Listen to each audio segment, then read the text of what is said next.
नमस्कार, मैं हूं विवेक शर्मा। पंजाब केसरी टीवी चंडीगढ़ देख रहे हैं आप। कांग्रेस 5 राज्यों में सिमट कर रह गई है। आपको बता दें कि जैसे ही पुडुचेरी में कांग्रेस से सत्ता छिनी तो उसके बाद ये साफ हो गया कि कांग्रेस का दक्षिण में वजूद खत्म हो रहा है। आपको बता दें, दक्षिण में कांग्रेस सबसे मजबूत मानी जाती रही है, लेकिन अब दक्षिण में ही कांग्रेस जो है अपनी गंभीर स्थिति में पहुंच चुकी है। चलिए आपको दिखाते हैं कि आखिरकार कांग्रेस किस तरीके से लगातार सिमटती जा रही है और वो सिर्फ महज 5 राज्यों तक सिमट कर रह गई है। पुडुचेरी में भी छिन गई कांग्रेस की सत्ता। पुडुचेरी गवाते ही दक्षिण में खाली हुई कांग्रेस। कर्नाटक में भी गवा चुकी है सत्ता। कर्नाटक से पहले मध्य प्रदेश में गवाई थी सत्ता। केवल 5 राज्यों तक सिमट कर रह गई कांग्रेस। पुडुचेरी में पिछले कई दिन से चल रहा राजनीतिक संकट सोमवार को कांग्रेस की सरकार गिरने के साथ खत्म हो गया। कांग्रेस नीत वी नारायण स्वामी सरकार को सदन में बहुमत साबित करना था। वोटिंग से पहले ही कांग्रेस और डीएमके के विधायकों ने सदन से वॉकआउट कर दिया। इसके बाद स्पीकर ने ऐलान किया कि सरकार बहुमत साबित करने में विफल रही है। पुडुचेरी में सरकार गिरने के बाद कांग्रेस ने दक्षिण भारत में कर्नाटक के बाद दूसरा राज्य गंवा दिया। कांग्रेस का मजबूत गढ़ हुआ करता था दक्षिण भारत। एक वक्त था जब दक्षिण भारत कांग्रेस का गढ़ हुआ करता था और आज हाल यह है कि कांग्रेस दक्षिण भारत में सभी राज्यों में सत्ता से बाहर हो चुकी है। तमिलनाडु में तो खैर वो बहुत पहले ही जनाधार खो चुकी थी। वहां मुख्य मुकाबला डीएमके और एआईडीएमके के बीच रहता है, जिनसे समय समय पर कांग्रेस गठजोड़ करती रही है। फिलहाल उसका डीएमके के साथ गठबंधन है। आंध्र में भी पार्टी 2014 के बाद से सत्ता से बाहर है और निकट भविष्य में उसके सत्ता में आने की कोई आसार नजर नहीं आ रहे। आंध्र प्रदेश से अलग होकर बने तेलंगाना में भी वो सत्ता से बाहर है और टीआरएस की लोकप्रियता को देखते हुए उसके सत्ता में आने के आसार नहीं दिख रहे।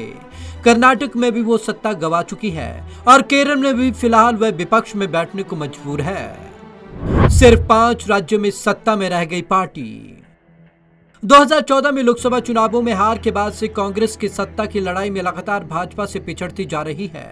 पंजाब, राजस्थान, छत्तीसगढ़, महाराष्ट्र और झारखंड को छोड़कर आज पूरे देश भर में पार्टी सत्ता से बाहर है।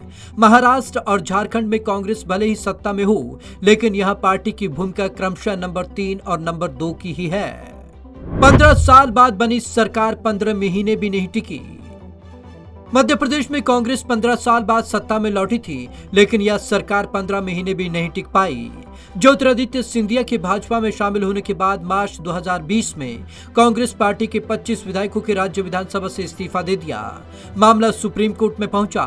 फ्लोर टेस्ट के आदेश के बाद मुख्यमंत्री कमलनाथ ने सदन में बहुमत साबित करने से पहले ही इस्तीफा दे दिया। इसके बाद 15 महीने पुरानी कांग्रेस सरकार नाटकीय रूप से सत्ता से बाहर हो गई। 2019 में कांग्रेस ने कर्नाटक भी गंवाया। जुलाई 2019 में कांग्रेस को उस समय झटका लगा था। कांग्रेस जेडीएस गठबंधन के 17 विधायकों ने इस्तीफा दिया था, जब कर्नाटक में जेडीएस के साथ उनकी गठबंधन सरकार सदन में विश्वास मत साबित करने में असफल रही थी। पार्टी ने इसके लिए विधायकों के विश्वासघात को जिम्मेदार माना था। इसे कर्नाटक में भाजपा के ऑपरेशन लोटस की सफलता माना गया। इसके बाद यहाँ भाजपा की सरकार बनी। 15 सीटों पर उपचुनाव हुए। भाजपा ने 13 दल बदलुओं को टिकट दिया। बीजेपी ने 12 सीटों पर जीत हासिल की थी।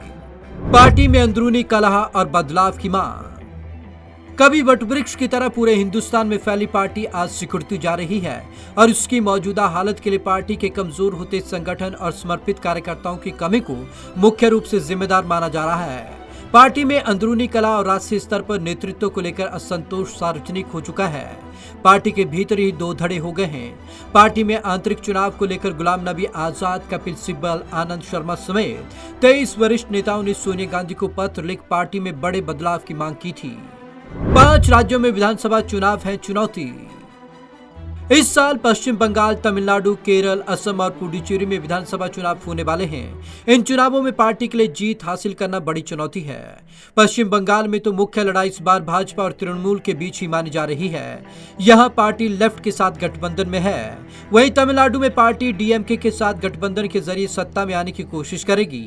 केरल में पार्टी का वाम नीत एलडीएफ से मुकाबला है। असम में भाजपा को फिर से सत्ता में आने से रोकना चाहेगी। Bureau report, Punjab Kesari TV, Chandigarh. तो इसी साल 5 राज्यों में विधानसभा चुनाव होने हैं और कांग्रेस के लिए चुनौती है इस विधानसभा चुनाव में अपने आप को बेहतर तरीके से साबित करने के लिए। जिस तरीके से कांग्रेस का ग्राफ लगातार गिरता जा रहा है, गंभीर चिंता का विषय हो गया है कांग्रेस पार्टी से जुड़े हुए लोगों के लिए और लगातार कांग्रेस अपने वजूद के साथ लड़ती रही है। हालांकि कांग्रेस का इतिहास रहा है कि जब जब कांग्रेस में रसातल में गई है तब तक कांग्रेस उसी तरीके से उठकर सामने आ खड़ी हुई है। अब देखना यह होगा कि कांग्रेस अपने आप को उबार पाती है या और भी कहीं ना कहीं स्थिति गंभीर होती जाती है। तो आज की इस खास रिपोर्ट में बस इतना ही। विवेक शर्मा को दीजिए इजाजत। नमस्कार।